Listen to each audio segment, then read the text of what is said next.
Pessoal, dando continuidade aqui à nossa apostila, vamos aqui para a página 45, tá? A encarnação de Jesus, versículo 2. É o que nós falamos sobre João ter visto, não simplesmente de relance, ou aquele toque despretensioso, mas João ele foi edificado e ele pôde constatar a veracidade do Cristo Deus, tá bom? Nós vamos ver aqui, pessoal, alguns testemunhos da encarnação de Cristo, certo? Paulo em Filipenses 2,5, a kenose, o esvaziamento de Cristo, certo? Da pessoa, da divindade de Cristo. Mesmo sendo ele Deus, não usurpou ser igual a Deus. Antes, a si mesmo, esvaziou, tomando forma de homem, e achando em forma de homem, foi obediente até o fim, morrendo em morte de cruz, tá? Paulo, Filipenses 2,5 vai dizer exatamente isso. O autor aos Hebreus, e aqui, pessoal, ó, quero chamar a atenção de vocês a esses dois textos. Vamos abrir nossas Bíblias aí em Hebreus, capítulo 2,15. Não vai. Mas é muito edificante isso daqui que... Você quer questão de prova, todo mundo senta. Falou que vai cair na prova, todo mundo... anota e presta atenção. Hebreus 2,15 primeiro. Hebreus 2,15 vai dizer o seguinte, olha. 17 não. 2,17, desculpa. Pelo que convinha que em tudo fosse semelhante aos irmãos, para ser misericordioso, fiel sumo sacerdote naquilo que é de Deus, para expiar os pecados do povo. E agora o 4,15 vai dizer o seguinte, ó. Porque não temos um sumo sacerdote que não possa compadecer-se das nossas fraquezas, porém um que como nós, em tudo foi tentado, mas sem pecado, não foi encontrado pecador, tá certo? Essas provas aqui, os testemunhos da encarnação de Cristo, eles vão servir, pessoal, para que nós tenhamos, para nos ensinar que nós devemos ter, que Jesus nos entende, melhor dizendo, que nós enxergamos em Jesus compatibilidade conosco, quando ele diz que ele fez-se homem assim como nós. Quer dizer que Jesus, ele entende todas as nossas frustrações, as nossas desilusões, a nossa aflição em relação a lutar contra o pecado. Como diz em Hebreus, ele foi semelhante a nós, para ser misericordioso. João, ele se igualou à minha postura e a sua... Jesus, ele se igualou à minha postura e à sua, de homem, de natureza humana, para entender o que nós passamos, para ser misericordioso. Sabe o que é que eu entendo, pessoal, com isso? É que eu e você podemos pensar no pior pecado que nós já cometemos. Pai Ícaro, eu já fiz tanta coisa na minha vida de pecado contra o Senhor. Mas deixa eu te dizer uma coisa, não há pecado nenhum que a graça de Deus não possa lhe perdoar. Não há pecado nenhum que você possa ter cometido que Jesus não entenda. Isso é, havendo arrependimento. Porque assim como nós, ele foi homem. Existe a blasfêmia contra o Espírito Santo, que aí, a blasfêmia com o Espírito Santo é a própria apostasia. Quando diz que o pecado contra o Espírito Santo não haverá perdão, irmão, é aquela coisa assim, olha, eu conheço a verdade, mas eu decido permanecer no pecado. Isso é uma apostasia, não há perdão se não há arrependimento. Mais uma vez eu vou dizer algo que eu já disse aqui. Muitas pessoas entendem que blasfemar contra o Espírito Santo, quando eu digo que não há pecado nenhum que não possa ser perdoado, o Ivan colocou, e a blasfêmia. Quantas vezes eu e você, algumas vezes já dissemos, Senhor, tu existe mesmo, Senhor? Se tu tem tanto poder, por que é que eu estou passando por isso? Muitas vezes nós já afrontamos Deus, quase blasfemamos. Só que Jesus, aí vem o que o escritor aos Hebreus diz, olha, Ele é o nosso sacerdote que se compadece das nossas fraquezas. Nesses momentos, Ivan, Jesus olha e diz assim, ó, coitado, não sabe nem o que está dizendo.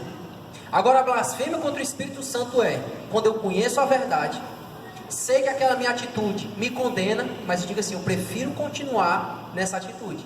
Eu prefiro continuar nesse pecado, sabendo que ele me condena, sabendo que o final dele, a consequência dele é o inferno. Essa é a blasfêmia contra o Espírito Santo, quando eu nego a ação dele, quando eu nego o perdão dele. Claro que nós vamos ver já já anticristos que negam a Cristo, a pessoa de Cristo. Também é um pecado que, se você não se arrepender a tempo, meu amigo, você não vai ter um fim proveitoso não. Mas aqui, esses testemunhos da encarnação, nós vamos ver a pessoa de Cristo, nós vamos ver o esvaziamento dele, a empatia que ele tem por mim, por você. Ele se fez homem assim como nós, a ponto de entender as nossas aflições, as nossas tentações e provações. E aí nós vamos ver mais uma vez o autor dizendo que Jesus não é simplesmente uma história inventada, mas a realidade. Quem o via podia dizer ter visto o próprio Deus. Eu e o Pai somos um, como Jesus disse, e o evangelista João, ele deixa registrado em João 10:30. Não podemos ter nenhuma dúvida da encarnação de Jesus. Isso é básico na fé cristã. Nós vamos ver no capítulo 2 aqui de 1 João, que João vai dizer que aquele que é um anticristo, ele nega que Jesus é o Messias. Ele nega a encarnação de Jesus. Então, aceitar e defender a encarnação de Jesus é um princípio básico da nossa fé cristã. Não deixou de sê-lo mesmo em sua morte de cruz. Resultado: a vida eterna, a qual estava com o Pai, nos foi outorgada. Como diz, olha, porque foi manifestada a vida, e nós a vimos e testificamos dela, e anunciamos a vida eterna, que estava com o Pai. Jesus estava com o Pai, mas ela foi anunciada, foi encarnada, ela veio ao mundo. E essa daqui é algo que nós não podemos esquecer e nem podemos deixar de defender, pessoal. Porque é um dos motivos que João combate aqui, é o falso ensinamento em que Jesus não encarnou e não foi homem como eu e você somos. Natureza humana. Nós vamos ver agora, pessoal, que a mensagem de João era mostrar quem Jesus era, do primeiro versículo até o 4, do primeiro capítulo. Quando Jesus expõe quem ele é, que ele é desde o princípio, que ele é a palavra da vida, que ele é desde o princípio, que nós vimos e ouvimos, ele se materializou, ele se fez homem, ele vai dizer que existe agora, no segundo trecho, do versículo 10 até o versículo do 5 até o 10, que existem obstáculos na comunhão com Deus. Vamos ver aqui. Versículo 5 diz o seguinte: esta é a mensagem que dele ouvimos e anunciamos, que Deus é luz e não há nele treva nenhuma. Se dissermos que temos luz e com ele andamos, e com ele andarmos em trevas, mentimos e não praticamos a verdade. Mas se andarmos na luz, como ele na luz está, temos comunhão uns com os outros, e o sangue de Jesus Cristo, seu Filho, nos purifica de todo pecado. Se dissemos que não temos pecado, enganamos-nos a nós mesmos, e não há verdade em nós. Se confessarmos nossos pecados, ele é fiel e justo para nos perdoar os pecados e nos purificar de toda injustiça. Se dissermos que não pecamos, fazemo-lo mentiroso, e a sua palavra não está em nós. Nesse segundo trecho, pessoal, João ele vai dizer que existem alguns obstáculos para que o homem ele tenha um verdadeiro conhecimento de quem é Cristo e de quem é Deus. E nós vamos ver alguns desses obstáculos. Primeiro, antes de nós ver isso daqui, o homem precisa ter o real conhecimento, o real entendimento de quem é Deus. E para nós entendermos quem é Deus, nós precisamos conhecer um pouco da sua natureza. O versículo 5 afirma categoricamente: Deus é luz, e nele não há treva nenhuma. Isso é, aquele incontaminado com o pecado. Não existe nenhum tipo de mácula na pessoa de Deus. Ele é luz, nele há perfeição, nele há santidade, nele não é encontrado dolo nem engano. Ele é o Pai das luzes, tá certo? E onde é que nós confirmamos isso? Tiago 1,17 vai dizer: toda boa dádiva e todo dom perfeito é lá do alto, descende do Pai das luzes, em quem não pode existir variação ou sombra de mudança. Tá certo? Na sua apostila ele vai trazer ainda um salmo como exemplo de textos bíblicos que vai falar de que Deus é luz. João aqui, pessoal, ele começa escrever de uma forma muito atual nesse período aqui do grego, que ele vai trazer verdades antagônicas. Ele vai falar agora sobre luz e treva. E ele vai dizer que primeiro ele diz que Deus é luz, mas existem as trevas. E essas trevas é a comunhão, é o motivo, é o obstáculo que nos faz ter comunhão com Deus. As trevas é o motivo, é o obstáculo para que o homem tenha comunhão com Deus. Nós vamos ver que essas trevas simbolizam o pecado. Vamos ler aqui, ó. Em várias religiões nota-se a presença de luz e trevas, como símbolo de pureza e bondade, isso é a luz, e confusão e erro, que simbolizam as trevas. O cristianismo vai muito mais além, porque as trevas nos falam do pecado, e luz do próprio Deus. A luz descreve alguns dos atributos de Deus e sua santidade, pureza e justiça. Deus tomou a iniciativa de iluminar-nos. A Bíblia vai dizer que Ele nos vivificou, estando nós mortos. Estamos nós nas trevas do pecado, Ele vem e nos ilumina. Nosso estado original é de trevas, de escuridão total e de pecado. Mas quando Cristo entra em nossas vidas, tudo se ilumina e mantemos a comunhão. Primeiro obstáculo, as trevas. Aí João ele vai dizer assim, ó, a mensagem é essa, e ela anunciamos, Deus é luz. Não há engano nisso. A mensagem é essa, Deus é luz e nele não há treva nenhuma.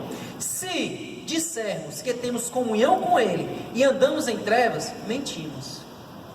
João aqui ele está dizendo, pessoal, que se você diz que conhece a luz, e eu posso dizer que essa luz também é entendimento, esclarecimento, como os gnósticos defendiam, isso é, eu conheço tanto Deus, eu conheço tanto o Pai das luzes.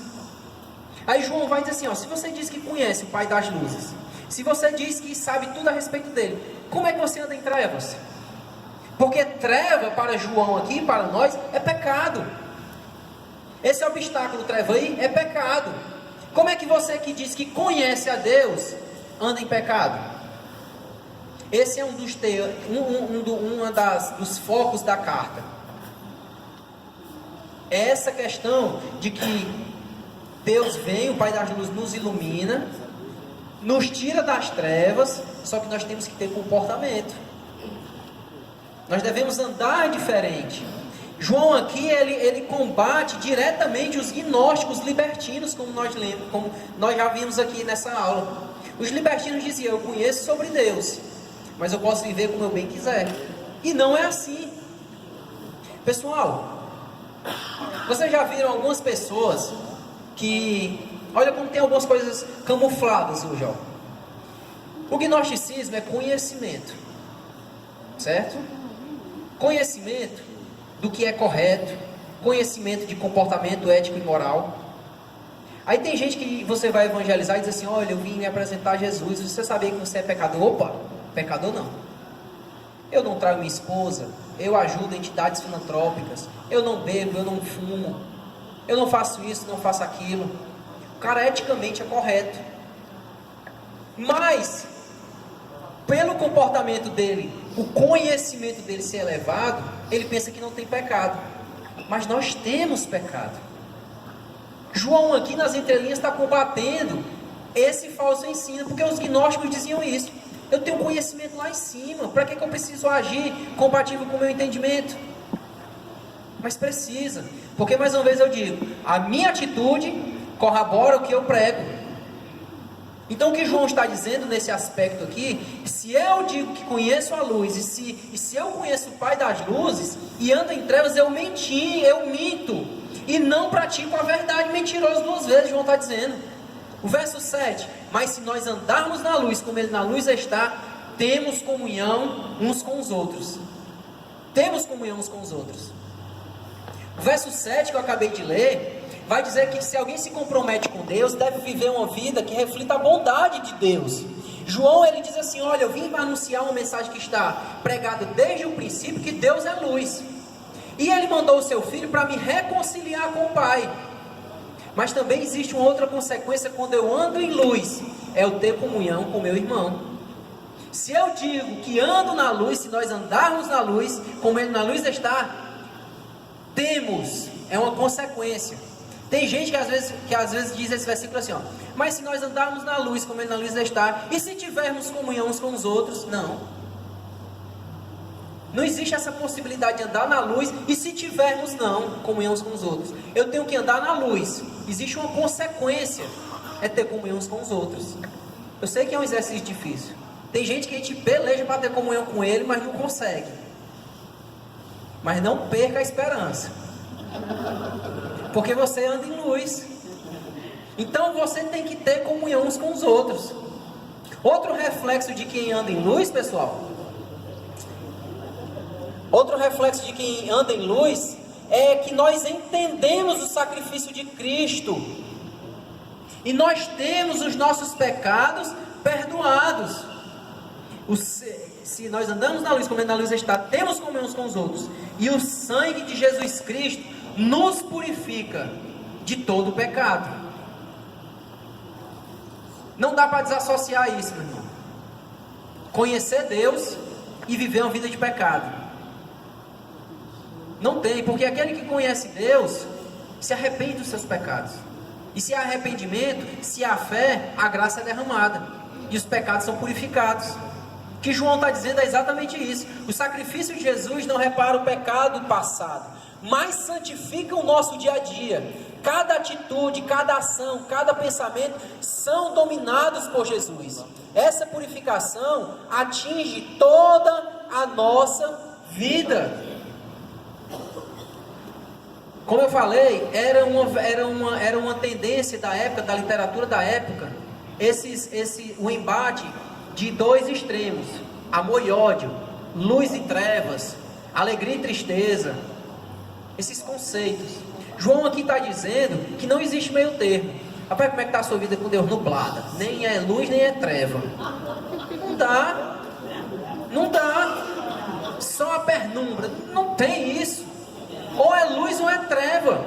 João é categórico. Se você diz que anda em luz, tem que ter obra. Obra que dignifique a fé que você professa. Se você diz que anda na luz como Ele na luz está, tem que ter comunhão. E os seus pecados foram perdoados. Tá certo? Versículo 8, pessoal. Se dissermos que não pecamos, que não temos pecado, enganamos-nos a nós mesmos, e a verdade não está em nós. Os gnósticos aqui, pessoal, eles diziam que existia uma espécie de aristocracia espiritual. Aristocracia é privilégios. Existem aquelas pessoas que elas estão isentas do pecado, que elas nem contaminadas com o pecado foram. Isso é mentira. João aqui está dizendo, olha, o primeiro erro lá que o gnosticismo diz, ó, que eu posso até pecar, mas como eu conheço a luz, isso não altera a minha espiritualidade. Primeiro erro. Olha o segundo erro gnóstico. Se dissermos que não temos pecado, esse daqui é pior ainda. Diz que nem pecado existe. Se dissermos que temos pecado, enganamos-nos a nós mesmos, e não a verdade em nós. Porém, versículo 9: se confessarmos os nossos pecados, Ele é fiel e justo para nos perdoar e nos purificar. Sabe o que é que João está dizendo? Quem está em luz, confessa pecados. Eu não nego que eu tenho pecado. Pessoal, tenhamos muito cuidado. Eu e você temos que ter cuidado com essas pessoas que arrotam salvação, santidade, desculpa, que parece que estão isentas, em cima da carne seca. Parece que a gente aqui é um bando de pecador, e que eles estão aqui andando, tem um Wi-Fi ligado direto com o céu. Não existe, pessoal. Andar na luz reflete em confessar pecado, e se nós confessamos, Ele é fiel e justo para nos perdoar. O sacrifício de Jesus, Ele não só perdoa, mas Ele purifica.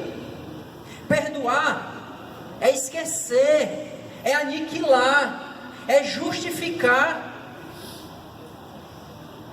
E aí quando Ele fala de purificar e lavar nossas vestes, é o processo de santificação. Ele, além de nos perdoar, nos purifica. Ele nos torna justos diante de Deus, limpos, com vestes brancas. Se dissermos que não pecamos, fazemo-lo mentiroso. Nós vamos ver nas Escrituras, desde o Antigo Testamento, que o homem foi concebido em meio a pecado, depois do capítulo 3 ali. Só que não teve pecado foi Adão e Eva no período ali da ingenuidade, antes da queda. Mas de lá para cá, um bebezinho a nascer, ele já tem a ganância, o mal humano dentro dele. O que ele vai fazer só é aperfeiçoar essa maldade. Mas já está lá a maldadezinha. Lá em casa já está começando a ter uns atritos. Aqui para Alexandre, para o César, para o Ivan, que tem mais do que eu. Mas lá em casa a Julinha, com 2 anos e um pouquinho, já não quer dividir o tablet com a Sara. Egoísmo. Egoísmo. E com o tempo, eu não me engano não, só vai piorar. Tem bom não. Olha, eu não sei se eu já contei essa história para vocês, mas eu contei esses dias para uma pessoa. Ano passado a Sabrina chegou para mim: olha, eu preciso conversar com você. Eu disse: vixe, o que foi que houve? Ela veio contar um negócio que a Sara tinha feito. Eu disse: já conversou com ela? Ela disse: não. Pois vamos conversar agora. Conversamos e tal. Sara, como é que foi? Não, mamãe, não foi assim. Aí contou a versão dela. Ora, no outro dia a Sabrina... Oi. No outro dia a Sabrina foi conversar com uma outra pessoa que estava envolvida, adulta. Aí ela disse: olha, não é do jeito que a Sara contou não. Aí eu disse: rapaz, a Sara mente, ó. A Sara mente. 6 ou 7 anos, inventou uma mentira. Aprendeu com quem, rapaz? Tá no DNA, Felipe. Tá no DNA. Não, tá no DNA, na natureza. Quando eu digo DNA, tá na natureza humana. Não tô. Entendo o que eu tô falando. Nessas horas é melhor se calar do que se comprometer mais, né? Nessas horas é melhor se calar do que se comprometer mais, né? Irmãos, não sei o que eu falei. É genético. É do primeiro pai. Se você voltar atrás, Adão e Eva, filho. Tá certo? Não precisa ensinar a criança a pecar, tá certo? Não precisa. Na época da consciência, naturalmente. Mas eu queria dar uma dica pra você. Se o Piaget não ajeitar, ajeita. Viu, pessoal? Eu estou usando esse exemplo aqui porque não existe essa pessoa que diga que não peca, não. Não há. Não existe. É intrínseco do ser humano. A maldade está dentro dele. Aí se nós dizemos que não pecamos, nós o fazemos mentiroso. Se eu digo que não tem um pecado, eu anulo o sacrifício de Cristo, porque ele morreu para quê se não tem um pecado? Eu chamo Cristo de mentiroso. Eu anulo o seu sacrifício. Eu digo que o próprio Deus está mentindo. Quando ele inspirou os escritores do Antigo Testamento para falar sobre a maldade e a queda humana. Sabe? Agora tem um lado bom. Eu, que sou um pai, que tenho meus sentimentos corrompidos, porque até o sentimento mais bonito que você tem, eu e você, o sentimento mais bonito que eu e vocês temos, ele é corrupto. Mas mesmo no meu sentimento corrupto, que amo a minha filha, eu a perdoei e continuo a amando. Vocês imaginam Deus, que o amor dele é pleno, não há corrupção. Ele olha lá do alto e diz assim: o Ícaro peca, o Ícaro mente, o Ícaro engana, o Ícaro pensa o que não deveria pensar, age como não deveria agir. Mas eu sou pai, e eu amo. Então, nem tudo está perdido. Nada está perdido, na verdade. Porque veio um remidor. Então quando João escreve aqui que nós não podemos dizer que não temos pecado, se fizermos assim, nós somos mentirosos e a palavra não está em nós. O versículo 9 diz exatamente isso. O versículo 10, nós acabamos de ler, vamos para o capítulo 2. O capítulo 2 agora, ele falou sobre a mensagem, o que é que Jesus quais são os obstáculos para que eu entenda e tenha a percepção correta de Deus, que é não amar, negar o pecado, negar a existência do pecado original. Esses são alguns obstáculos. E aí nós vamos ver João falando a respeito do verdadeiro cristão. Capítulo 2 é o célebre versículo que diz assim: ó, filhinhos, essas coisas vos escrevo para que não pequeis. Olha como é que João escreve aqui o que eu falei no começo da aula. João, ele deixou seu comportamento impetuoso, que era aquele de dizer: Senhor, desça fogo no céu aí agora desses homens que não quiseram nos recepcionar. Mas agora como é que ele trata? Filhinhos. filhinhos. Você sabe qual é a melhor forma de ensinar? Com amor, com compaixão. O que João aqui está fazendo é nos ensinando como é que eu e você temos que agir na hora de doutrinar. Com amor, palavras que não agridam, mas atraia. Eu sempre gosto de dizer, vocês já ouviram eu dizendo isso, Jesus ele tinha 2 discursos. O discurso para aqueles que eram da religião, que colocavam um jugo pesado sobre o povo, que eram semelhantes a sepulcros caiados, que faziam tudo de forma litúrgica, muito bonito, mas a sua vida era depravada, era podre o seu coração. Jesus tinha um discurso duro para essas pessoas, mas para o pecador, ele disse: vinde após mim, troca o vosso fardo comigo. Quem tem pecado, quem não tem pecado, que atira a primeira pedra. Então João aqui está ensinando: filhinhos, essas coisas eu vos escrevo para que não pequeis. É uma ordem, é um imperativo: não pequem. E se alguém pecar, temos um advogado para com o Pai, Jesus Cristo, o justo. João aqui ele não está dizendo: olha, nós temos um advogado, então podem pecar. Não, ele não está dizendo isso. Não pequem. Meus filhos, não pequem. Porventura, se houver um acidente no caminho e você vier a pecar, existe uma solução, porque nós temos junto ao Pai um advogado. Está com letra maiúscula aí na Bíblia de vocês? Esse termo aqui no grego é o Paracletos. É o mesmo lá de João, o Consolador. Eu vou para meu Pai, mas eu enviarei o Consolador. É o mesmo Paracleto aí. O Paracleto lá de João é o Consolador. Esse advogado aqui, que João fala que nós temos junto ao Pai, é aquele que nos tribunais da época era uma espécie de advogado, mas que vinha falar, testemunhar a seu favor. Estava lá o juiz dizendo: ah, rapaz, todas as provas lhe condenam, você não tem para onde esconder, não tem para onde correr, vai ser condenação na certa. Aí chega lá junto de você uma testemunha de defesa, um orador, o advogado junto ao Pai, para testemunhar ao meu e ao seu respeito. E olha como a obra dele é perfeita. Olha o versículo 2: esse advogado, que é aquele que testemunha bem de mim e de você, versículo 2 diz assim, ó: ele é a própria propiciação pelos nossos pecados. Você lembra quando o Felipe falou no começo da aula, que ele se oferece? João ali, nos evangelhos, quando João está lá no Getsemane, que ele está lá transpirando sangue pela aflição, que ele vai ser crucificado, ele ali não está lutando contra não. Ai Senhor, passa de mim esse cálice, Pai. Senhor, tem jeito, ainda tentando morrer. Não era isso não. Ele nunca pensou em retroceder, porque ele é a nossa propiciação. Ele é a própria oferta que é trazida perante ao Pai para apaziguar a ira de Deus. Deus, como um justo juiz, não tem motivo para nos condenar. Aí chega o advogado, Jesus, e diz assim: olha, eu vou ser o advogado de defesa dele, e eu tenho aqui um preço da absolvição dele. E quem é esse preço? Quem é esse sacrifício? Eu mesmo. Eu me apresento como esse sacrifício. Ele é nosso advogado, e ele é a oferta que é dedicada ao Pai, ofertada ao Pai por mim e por você. Além dele ser esse Paracletos, o verdadeiro advogado que está junto ao Pai intercedendo, ele também é o sacrifício, como diz no versículo 2. E não somente pelos nossos pecados, mas de todo mundo. Ele apaziguou a ira de Deus por toda a humanidade.